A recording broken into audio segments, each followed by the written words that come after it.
Welcome to conversations. میں مختصر خان ہوں، آپ کا ہوسٹ. اگر آپ پہلی بار آئے ہیں کانورسیشنز کو تو پلیز اس چینل کو سبسکرائب کریں، اس ویڈیو کو بھی لائک کریں، اور اپنے دوستوں کو، اپنے رشتہ داروں کو، اپنے کالیگس کو، اپنے اسٹوڈنٹس کو، اگر میڈیا میں آپ کی جان پہچانت ہے تو ان کو بھی کانورسیشنز کے بارے میں ضرور بتائیں. آج میں آپ سے ایک بہت ہی انٹرسٹنگ چیز کانورسیشن کرنا چاہتا ہوں. میں یہ دیکھنا چاہتا ہوں کہ انڈیا جو اپنی پیدائش سے ہی چاہتی تھی کہ وہ وشو گرو بن جائے، کہ وہ ایک گلوبل لیڈر بن جائے. انڈیا کو اس بات کا احساس تھا کہ وہ ایک بہت اسپیشل سوسائٹی ہے، وہ ایک سویلائزیشن ہے، بہت تاریخی سویلائزیشن ہے.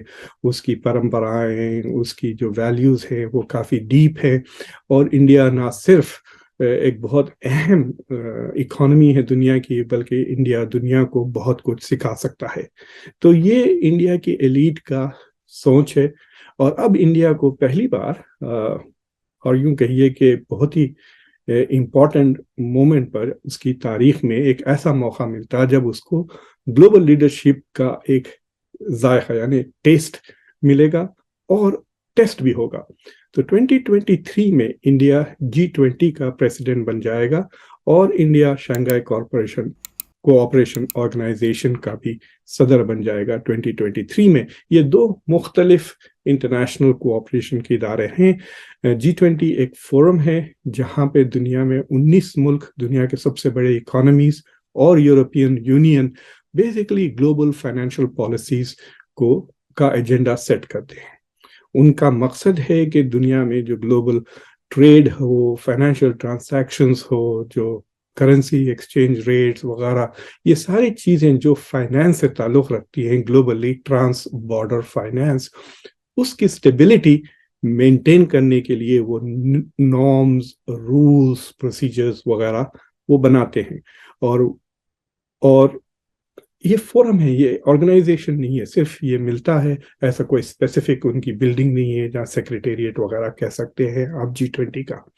لیکن کیونکہ G20 کے جو ملک ہیں وہ تقریباً 70 سے 75% گلوبل GDP ان کے ہاتھ میں ہیں، وہ جو پالیسیز بناتے ہیں وہ ساری دنیا کو فالو کرنا پڑ جاتا ہے. اس سے ان کی کرٹیسزم بھی ہوتی ہے کہ ایک ایلیٹسٹ گروپ ہے جو غریب ملکوں کو مجبور کرتا ہے کہ وہ ان کی پسندیدہ پالیسیز کو اپنائیں.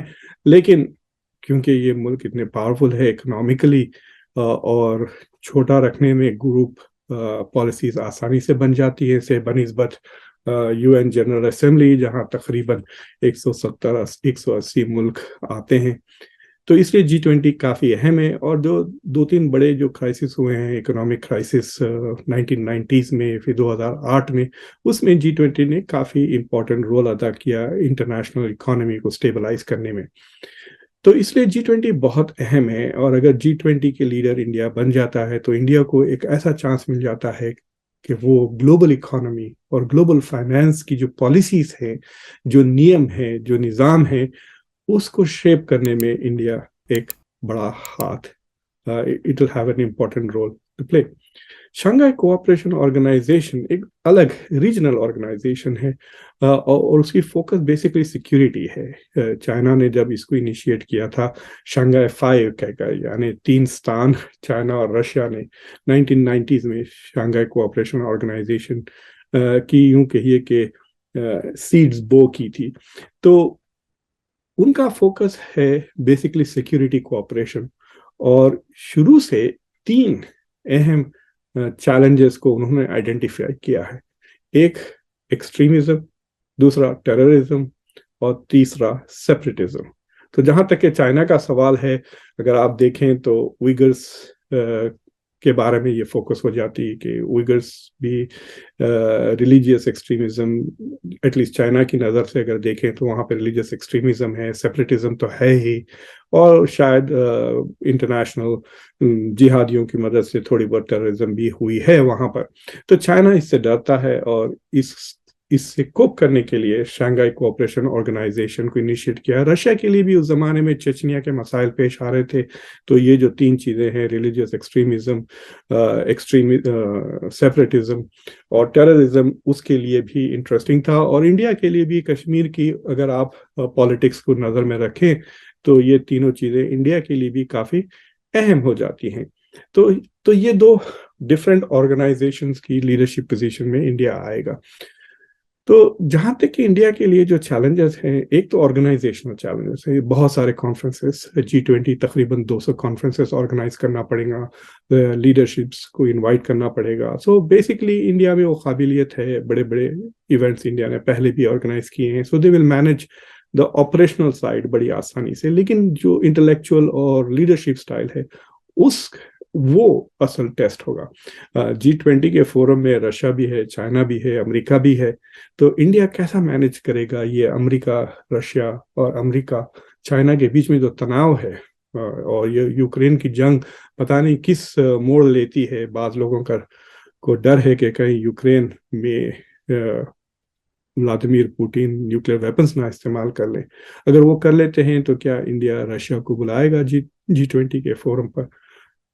یہ سوال اٹھتے ہیں. ہاؤ ول انڈیا مینج یہ جو گلوبل ٹینشنز ہیں، اور نہ صرف ان کو مینج کریں بلکہ G20 کا ایجنڈا خود آگے بڑھائیں. تو یہ ایک لیڈرشپ کا بہت بڑا ٹیسٹ ہوگا انڈیا کا. اور دوسرا، جہاں شانگھائی کوآپریشن آرگنائزیشن ہے، ابھی تو صرف 8 ممبرز ہیں، لیکن انڈیا جب پریزیڈنٹ بن جائے گا، انڈیا کے پاس جب ہوگا ایونٹ، تو ایران بھی ممبر بن جائے گا، تو 9 ممبر ہوں گے. لیکن اس فورم میں بیسیکلی امریکہ کے 3 سب سے بڑے چیلنجرز یا دشمن کہیے انترراشٹریہ منچ پر، وہ اس آرگنائزیشن کے ممبرز ہیں، رشیا، چائنا اور ایران.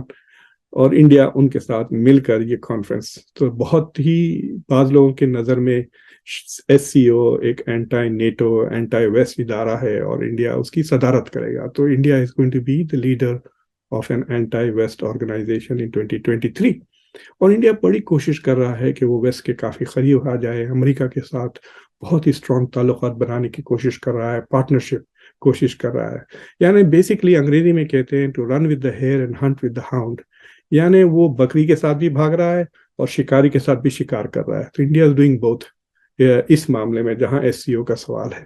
تو یہاں پہ ایکچولی انڈیا کی سب سے زیادہ ٹیسٹ ہوگی ڈپلومیسی کی، کہ اگر پوٹین آتے ہیں انڈیا شانگھائی کوآپریشن آرگنائزیشن کی میٹنگ کے لیے، اور پتہ نہیں جب تک کیا حالات ہو گئے چائنا تائیوان کے بیچ میں، تو انڈیا کیسا لیڈرشپ پرووائڈ کرے گا، اور یہ سگنل کیسے بھیجے گا کہ SCO is not an anti west organisation, اور انڈیا اس آرگنائزیشن کا لیڈر ہوتے ہوئے is not essentially an anti west power. تو یہ چیلنجز ہے انڈیا کے لیے. اور مجھے لگتا ہے کہ انڈیا تو چاہ رہا ہے کئی سالوں سے کہ وہ اسے لیڈرشپ کا رول ملے. انڈیا چاہتا ہے کہ دنیا اس کی طرف دیکھے، انڈیا سے سیکھے، اور انڈیا سے پوچھے کہ دنیا کہاں جائے. تو اب یہ موقع ہے انڈیا کو ڈیمونسٹریٹ کرنے کا، اس کی گلوبل لیڈرشپ، اس کی ڈپلومیٹک سکلز، یہ سب ہم کو ٹیسٹ کرنے میں نظر آئیں گے. اور کیونکہ یہ ساری چیزیں ٹورڈز دی اینڈ آف 2023 ہوں گے، انڈیا کے نیشنل الیکشنز بھی کافی قریب آنے لگیں گے، تو انڈیا کی گورنمنٹ پہ کافی دباؤ رہے گا کہ it gives a good performance. میں ان چیزوں پہ نظر رکھوں گا، بہت کلوز نظر رکھوں گا، اور وقتاً میں آپ سے ان کے بارے میں ڈسکشنز کرتے رہوں گا. اس لیے ٹو کیپ ابریسٹ جو چیزیں ہو رہی ہیں انٹرنیشنل افیئرز میں، آپ خانورسیشنز کو ضرور سبسکرائب کریں، اپنے دوستوں کو، اپنے رشتہ داروں کو، اپنے اسٹوڈنٹس کو بھی دعوت دیں کہ وہ خانورسیشنز کو سبسکرائب کریں اور اس گفتگو میں حصہ لیں. میں آپ کے سوالات، آپ کے کامنٹس، آپ کی کرٹیسزم، وہ سب پڑھتا ہوں بڑے غور سے. جتنا ہو سکے میں جواب دیتا ہوں. صرف ان چیزوں کو جواب نہیں دیتا جہاں تھوڑی بہت بدتمیزی ہو جاتی ہے یا روٹلی بات کرتے ہیں، تو میں ڈیلیٹ تو نہیں کرتا لیکن جواب نہیں دیتا. تو آپ مجھ سے کمیونیکیٹ کریں and we will continue with this conversation آپ کے اور میرے بیچ میں، اور دیکھیں گے کہ دنیا میں انڈیا کا کی یوں کہیے کہ ہم we are witness to the rise of India as a global power. ہم شہادت دے رہے ہیں، ہم دیکھ رہے ہیں ہماری نظروں کے سامنے انڈیا ایک مہتوپورن پاور بنتے ہیں دنیا کا. تو آپ سب کو میرا سلام، اور please join me again soon.